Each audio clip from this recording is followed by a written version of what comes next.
it had to be. What I do, it had to be. That I'm so good at it and such a hard worker is a continuing source of astonishment to me. One of the things I've always said is your books lends itself not to a movie, but to a television series. Yeah. Like LA Confidential, movie's okay. I like the movie, but it barely scratches the surface of what you wrote. And to me, would you like to see more of your work translated to a television series where you can get a lot of that nuance, a lot of those relationships? Perfidia in the new book, This Storm, would be great for it.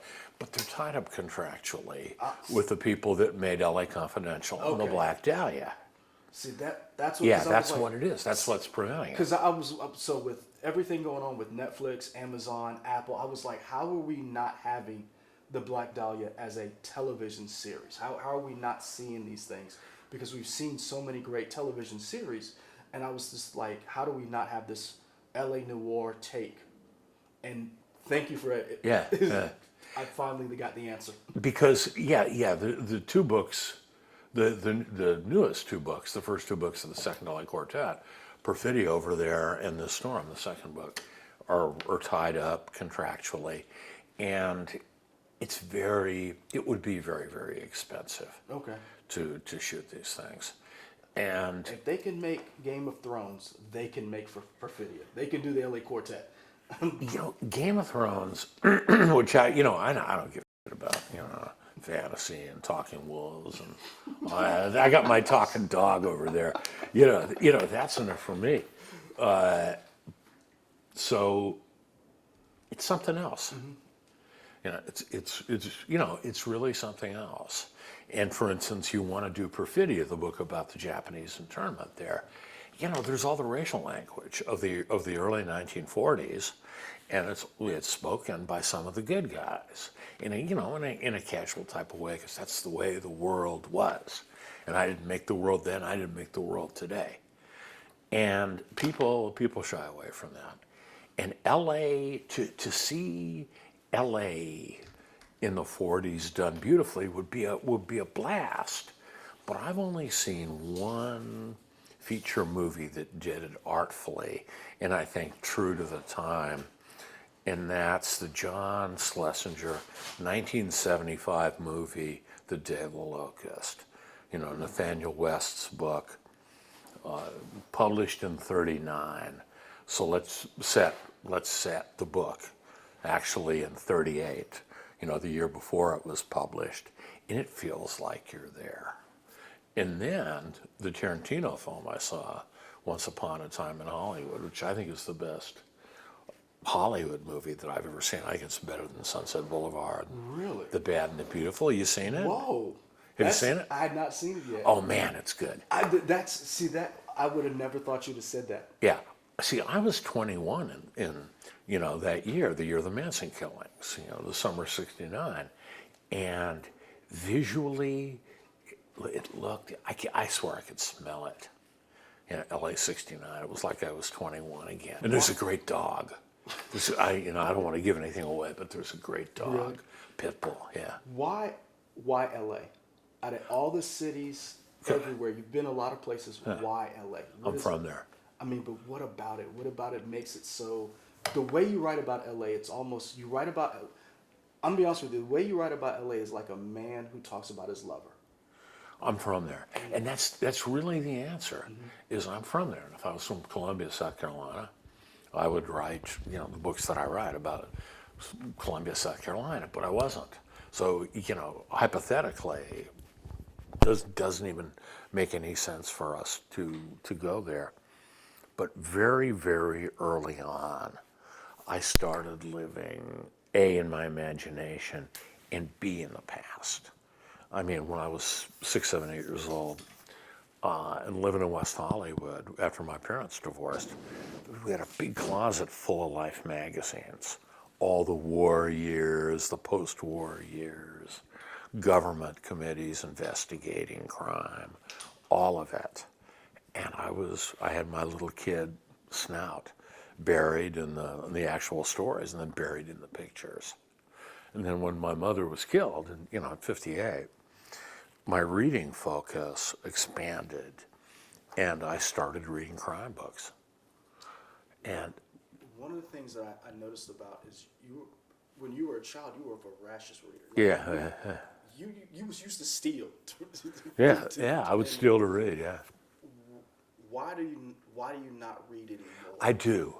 You still, okay. Yeah, I moved to Denver, Colorado, and I got back with my second ex-wife. And she said, hey, I moved twice for you. You moved once for me. Baby, for you, the world. So I moved there, but we don't live together. We live down the hall from each other. And so I've been on a reading tear for 4 years now. Really? Rereading the old crime books, rereading the crime books I didn't read when I was a kid. All of it. Yeah. How does it feel to get back into reading? Yeah, it feels good. And that's what I'm here to talk to the students here about. University of South Carolina, home of the Gamecocks and home of my archive, is reading. And I want to go in there to the classrooms and talk to the students. Okay, you have a curriculum, I'm guessing, of books that you have to read. So don't tell me about old corny ass To Kill a Mockingbird, because every kid in school throughout this country, the age of 12 and over has read that book. It's the book that people who don't read books have read. What would you read if you could tell your instructors here, I want to read this book, and then I want the whole class to study it? I want to see if anybody is candid enough to say, I want to read the cheesy, sex-saturated novels of Harold Robbins or Irving Wallace, because those are guys I actually learned from when I was a stupid, horny adolescent boy in LA. You know you got me in trouble with white jazz, right? Why? Because I read it when I wasn't supposed to read it. Uh-oh. Why, your mom and dad? I was a military brat. Okay. So one of the coolest places for me was always going to the library wherever we moved to. Yeah, air conditioned. Yep. And Yeah. so I picked up the white jazz when I was not supposed to. Yeah. I was in that middle school right before you hit a teenager. Right. And I started using some of the slang from the book, and that's how my mom figured out. Whoa. I picked up a book that I shouldn't have. Whoa. And you got me in trouble because I read a book that I wasn't supposed to. And I went back and read L.A. Quartet. Yeah. And realized, Yeah. oh, now I realize why I shouldn't have read this. Yeah. Who would you recommend to students today outside of your books? Mm-hmm. Would it be a Raymond Chandler? Would it be, who else would you recommend for the kids to read today? You're talking about the crime fiction curriculum. I would go to 3 books that aren't even known as crime novels. These are the books, they are books by major American writers of varying degrees who decided to write the story of a great crime. And chronologically, it would begin with Meyer Levin's book, Compulsion, about the Leopold Loeb killing in 1924 in Chicago. So it's a great novel of affluent Jewish American life in Chicago in the 1920s, published in 1956. Clarence Darrow came in and pleaded with a judge in a bench trial not to execute them, so they got life in prison. One man died in prison in a sexual altercation with another inmate, and then Nathan Leopold was paroled ultimately after 30-odd years. Okay, there's that book. Very, very astute, adroit, powerful story of the inner workings of the dynamic between the 2 boys, Richard Loeb and Nathan Leopold, and Chicago in the 20s, peerlessly etched. Then you have True Confessions by John Gregory Dunn. And he was married to Joan Didion. She's over there in the Shotgun Freeway poster. And Mr. Dunn, hey, rest in peace. He was an Irish guy from Hartford, Connecticut. So what he does is transpose Irish Catholic, Hartford, Connecticut, to LA after World War II, and does a phantasmagoria of the Black Dahlia case. So this is the other, after my book, this is the other major work on the Black Dahlia murder case. But he doesn't call the Black Dahlia, or use her real name, Elizabeth Short. It's a story of two brothers, a cop who's investigating the murder, and a priest who's the chancellor of the LA Archdiocese. And it's a great story of men trying to get through life against the odds, and the pull of mutual need between the priest who's on his way up and the cop who's on his way down. The book that moved me the most, that influenced me the most, and of the three, that's the most enduring work of art, is Don DeLillo's novel Libra, and it inspired the entire Underworld USA trilogy. Libra is the story of the Kennedy assassination, seen largely through the eyes of Lee Harvey Oswald. That's the inspiration for my entire Underworld USA trilogy: American Tabloid, The Cold 6000, and Blood's a Rover. I now have to go get that book because I've read some of your work, Yeah. and one of the things that always sticks out to me is that you talk about that relationship between men. Yeah. What is it about that relationship that sustains itself through all your writing? There's always more than one person who has a complicated relationship, and there's never like one person is squeaky clean. There's always that dirt that has on them, like real life consequences that people face. Yeah. What is it about that keeps you writing these complicated characters? The friendships that I had were almost always with guys like me who were tormented losers. And then I quit drinking and I quit using drugs in 1977 and started writing books. And everything that I knew about life was bursting to get out of me. You actually worked up until what, your fifth novel, like as a caddy, right? Yeah, as a caddy. Yeah.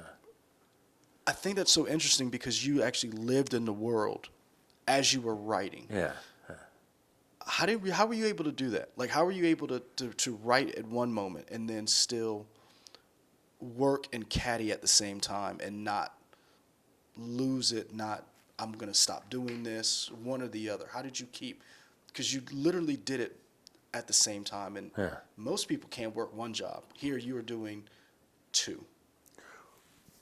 Yeah, it's, okay, so I started writing my first novel, Brown's Requiem, in '79 when I was just short of 31. And I had a job at Bel Air Country Club in LA as a caddy, but it was loose. You didn't have to show up every day. But I showed up 5 and 6 days a week, and there I was. I was quite often finished by 1 or 2 o'clock, and then I'd take the bus home. I had a crummy pad, out in Venice Beach, and I'd take a nap for 2.5 hours, and then I'd have a couple of cups of coffee and write in the late afternoons and into the evenings. So what I was on the 2 split shifts. It was the split work shift and the split sleeping shift, because I'd get up at 4:30, 5 o'clock in the morning to go to the golf course to be the first guy to sign in. So that's how I did it. And I did it in LA, and I did it in New Rochelle, New York, when I moved east. One of the things that I noticed is that me and Michael were going through, you have extensively written on legal pad. You write in black ink, edit in red. Right. White notebook paper. White notebook. Yeah. Okay. 3-hole punch, yeah. What is it about writing that makes you still do it? Like, you have not adapted to a computer.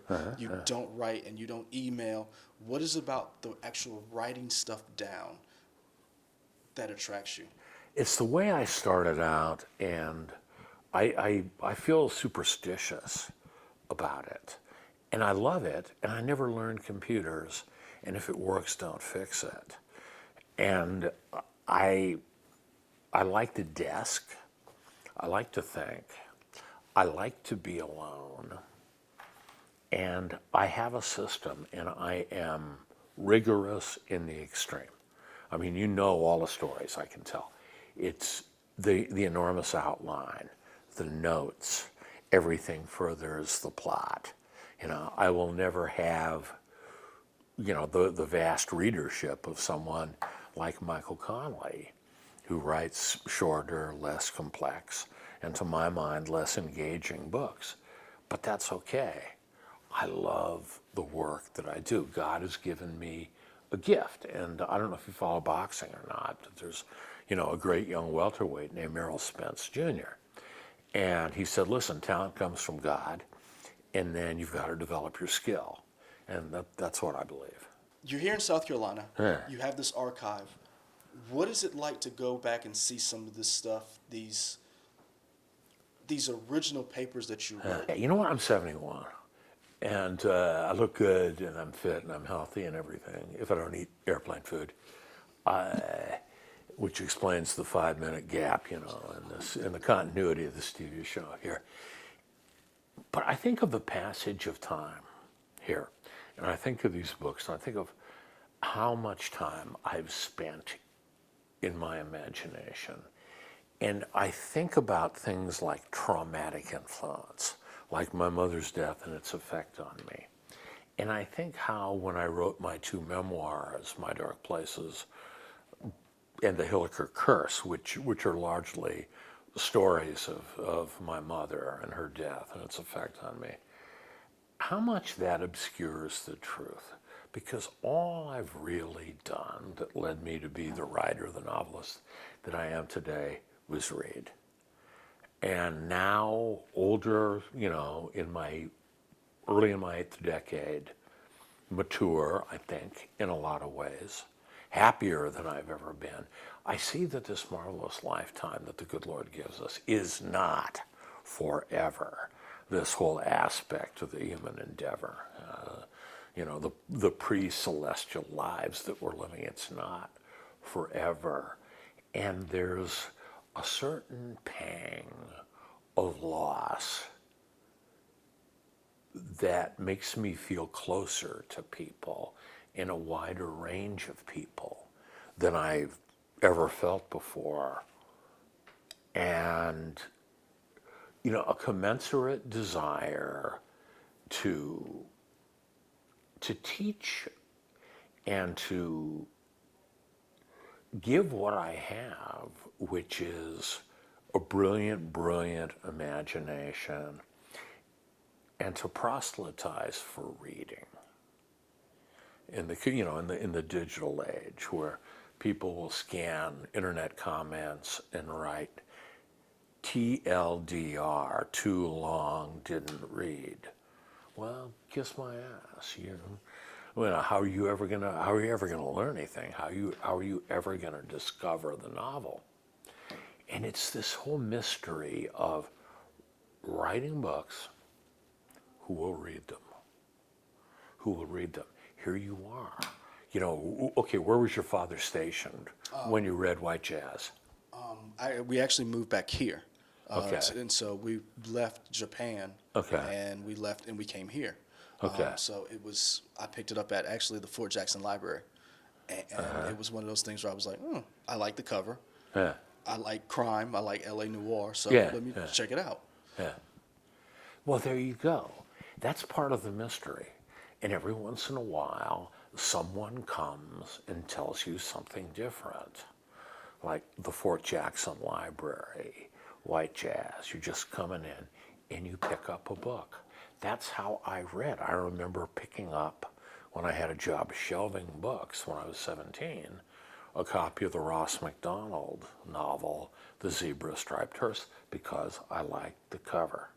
It had a hearse on it there with zebra stripes. Looks good. Then I read the flap copy. Oh, it's a mystery. Oh, L.A. Oh, they go down to Mexico. Oh, I got to read this thing. There you go. I love that stuff. What's it like coming here and seeing your work displayed and being able to basically teach your work? Yeah. Yeah, okay. Michael, gentlemen, thank you. What the hell is this?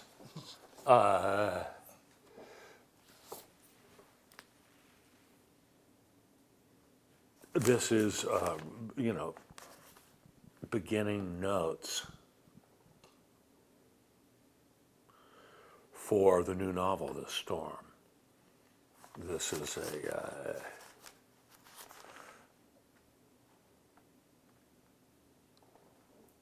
yes.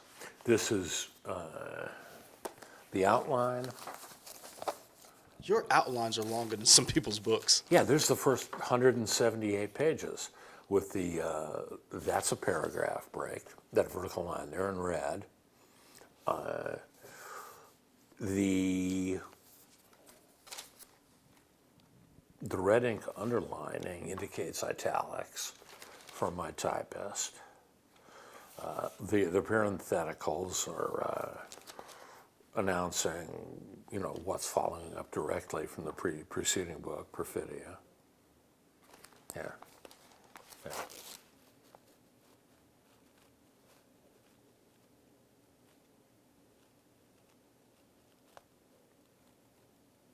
Yeah.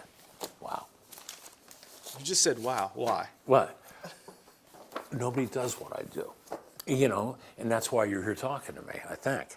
Nobody does what I do. Nobody writes books these big and bad and risky and provocative and tender and insensitive and combustible.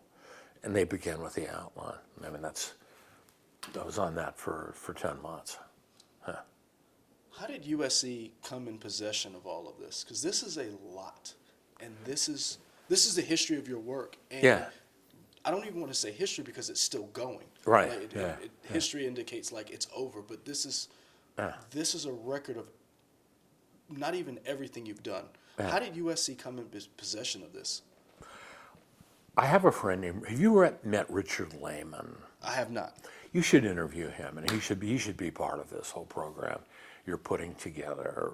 Rick is, what is he, a year older than me, I think. He's a PhD from USC, and he wrote one of the earlier and one of the best biographies of Dashiell Hammett. And Hammett's the whole real American, the first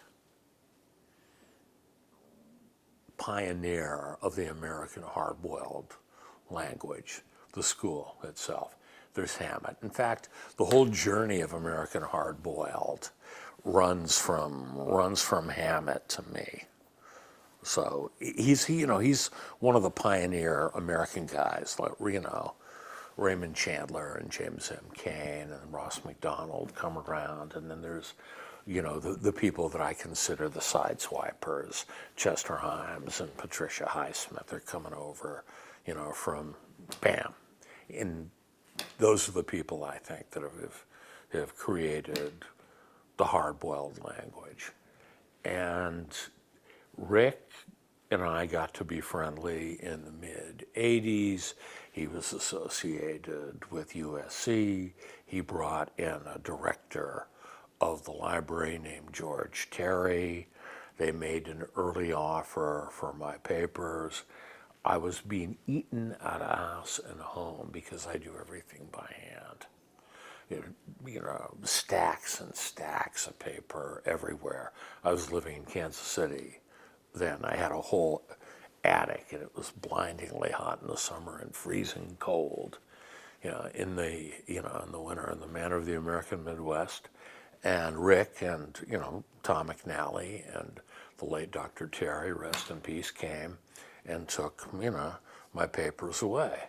And then I had a backlog of papers as I went about my personal life, and rather recklessly, marriages and divorces and reconciliations and living here, there, and elsewhere. And I always tell people that I moved back to LA when women divorce me, and it's a good joke line, but it's got its basis in truth as well. And then I realized, what? I want USC to give me some more money. I let it go a little cheap. And so my literary agent, Andrew Wiley, he secured a deal. Actually, Tom McNally came in and made me a nice offer.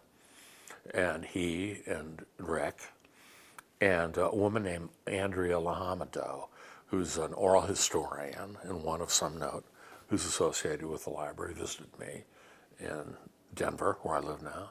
And, that was it. and I had finished my book Perfidia, and then after the meeting of Rick Lehman, Andrea Lahamadou, Tom McNally, and I got all the papers from this storm as well. You have a vast collection of books. If there was on LA, I call it your first lover. Mm-hmm. If there was any other city you would write about, if you lived in, what would it be? Well, you have to look at the thrust of my three big political novels. I don't think you've read them. American Tabloid, The Cold 6000, and Bloods Are Over. You got to read those. Yeah, that's some essential stuff for you. They take place. We go to Vietnam. We go to Haiti. We go to the Dominican Republic, Washington D.C., Chicago. If it wasn't L.A., I have to say I don't know. I'm from L.A. I was born on Wilshire Boulevard. Really? Yeah, the Good Samaritan Hospital. Yeah. What I always tell people is, listen, geography is destiny. My parents hatched me in a cool place. I was born in L.A., the film noir epicenter, in 1948, the height of the film noir era. It just bam. Then my mother's death, my early interest in history, being a reading obsessed, crime obsessed little kid, being a stupid kid getting in trouble for various misdemeanors. Kid crime stuff, going to the pop bottle reclamation shed at the Larchmont Safeway Market to climb the wires and get in the shed with all the empty pop bottles so you can sell them back to Safeway or someone else for 3 cents a pop. My idea of a big caper, when I was 16 years old. Yeah. I mean, it had to be. What I do, it had to be. That I'm so good at it and such a hard worker is a continuing source of astonishment to me. One of the things I wonder is when you write, do you listen to music? No. Interesting. No. When you write, it's silence. You're just writing stuff down. Yeah.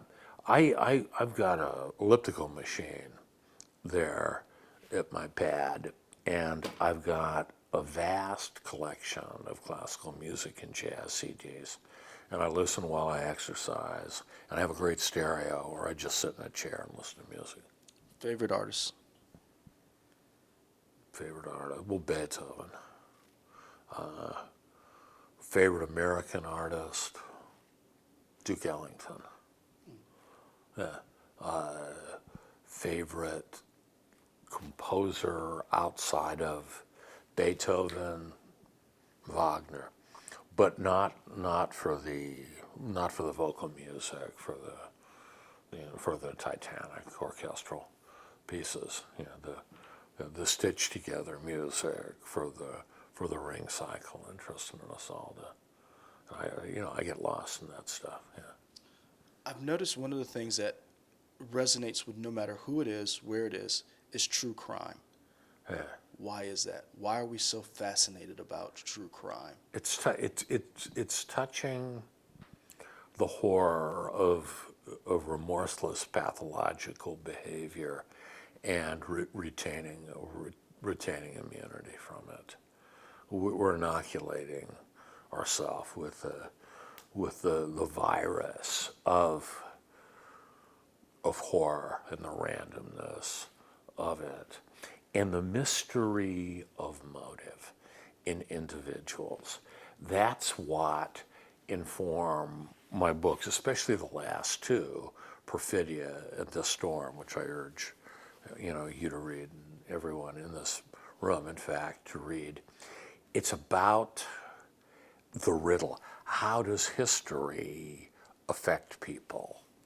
How does political corruption, police corruption, strained racial relations, the war, the blight of the Great Depression. How does it combust to produce murders that are deeply emblematic of the time and are also the riddle of human character, the riddle of sexuality, the extremity of how far remorseless people will go to get what they want. And of course, in the middle of that, my tragically flawed, but I think rather lovable heroes, sort together a crime. And that's the journey in hard-boiled fiction. It's the riddle of motive. It's history. It's America in the last century.